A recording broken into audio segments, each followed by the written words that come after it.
Ubus na.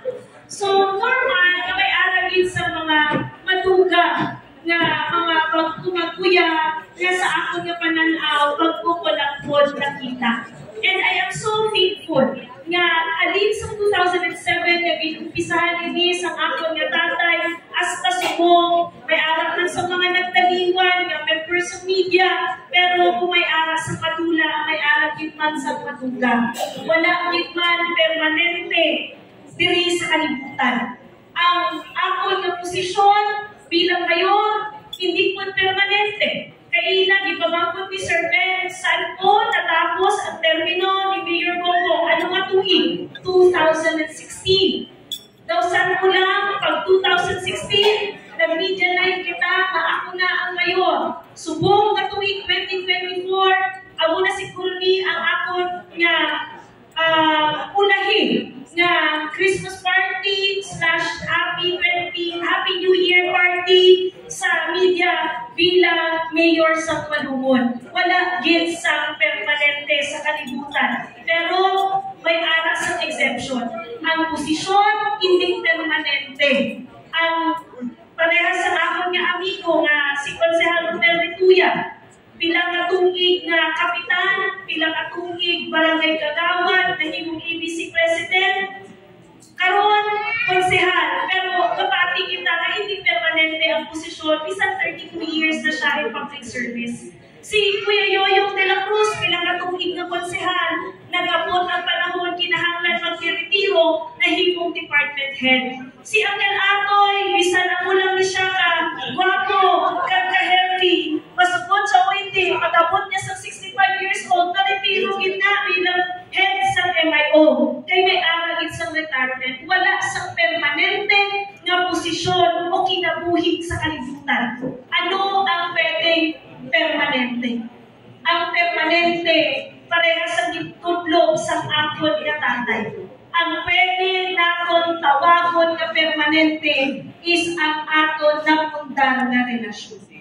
Magbago man ang posisyon ni Mayor Bong, maging sibilyan man si Mayor Nessa, pag-abot sa panahon, tani ang atong relasyon nga manaming magpadayon. I love you, sir. I love you too.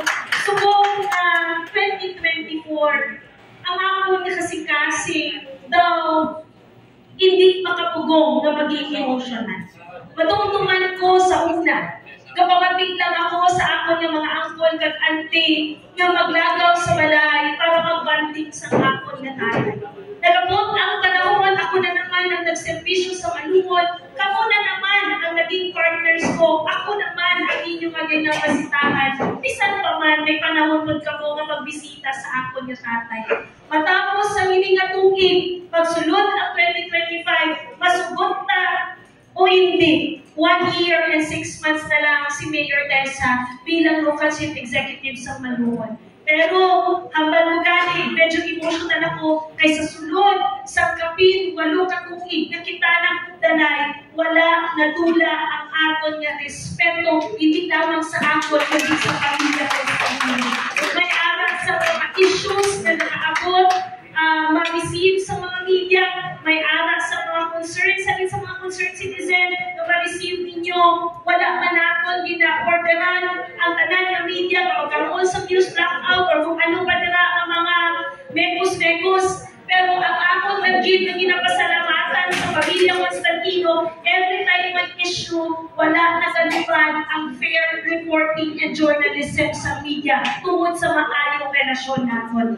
Kami nga pamilya, wala sa ipanghambog, kundi ang amon investment sa inyo. And what is that kind of investment? Our investment is not just kada December may madawat ka mga material na bagay sa amon. Hindi na naman kaayong ginamay. Ang amon nga investment sa inyo is genuine relationships and connections. Kagtali amuan ka mo sa amon. Sa panahon nga napirti ang akon nga tatay sa tuig 2004 sa iyang pagtalagan, wala sa iba nga napabiling nga amigo sa akon nga kiliran, kundi ang mga media friends sa akon nga tatay.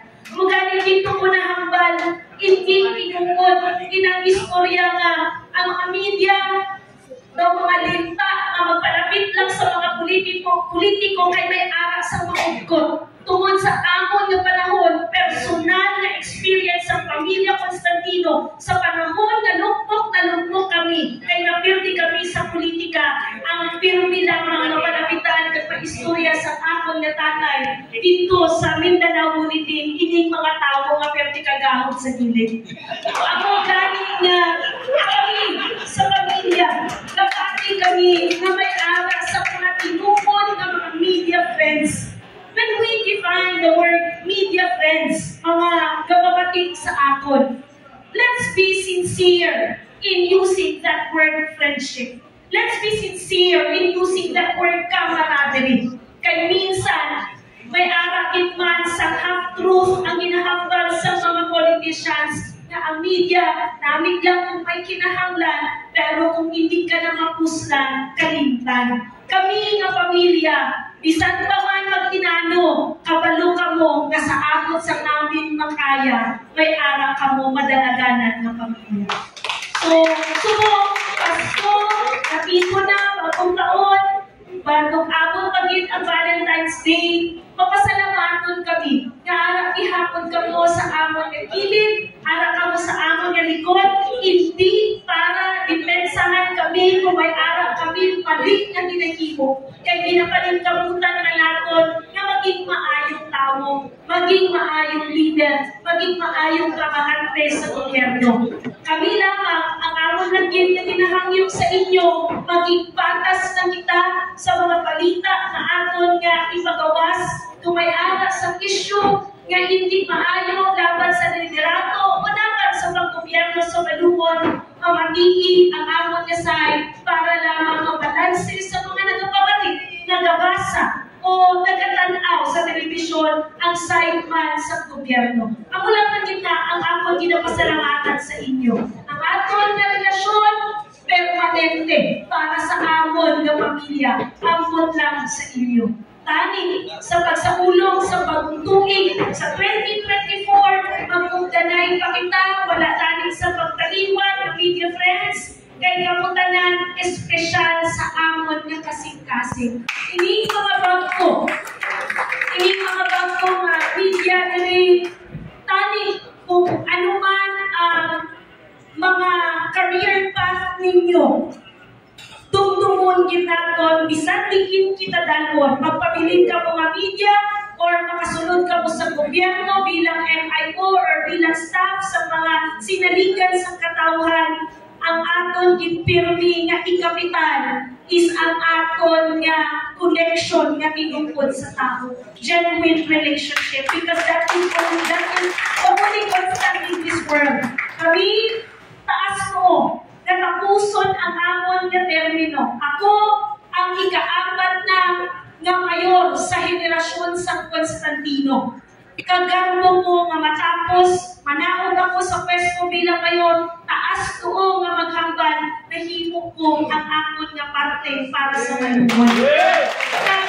Habang ginahimo ko ang akon nga parte bilang pinakataas na leader sa munisipyo, mapasalamaton ako na nabutan sa mapa ang best practices sa balungon tungod sa inyo tanan. Salamat sa appreciation, salamat sa mga balita na ginamalaknag ninyo sa print, sa broadcast, sa radio. Salamat gid kaayo sa mga panahon nga mangimbita kami kung hindi kami mangimbita kapag abot kamo sa amon nga munisipyo. You are always welcome in our town because we treat you as real friends. I hope you do the same. Sa karon, tamo pagit man ako tani gusto hampanon, pero hanggang ni Ben, kasi maagdan kita alas 10 sa panihapon. Tamo pa man ako panahon nga pag-celebrate sa inyo. Pila naman ka media dahil obserbahan ninyo. Habang may media pa mga bilindiri, ari ako mag-bonding sa inyo. So I hope na mag-enjoy ka mo sa mga gabi, nagpreparar din ang pamilya, nag-LG palungon para maligaw ka mo. Nagaling kita sa banda, may ara ako ipakatag ng mga bukas para sa inyong pamilya, may ara pa din ako cash kay hatang para sunod sa pagtutubig, no? Kapaluan mo nga ang pitaka ninyo daw, yun. Mawala yung sunod.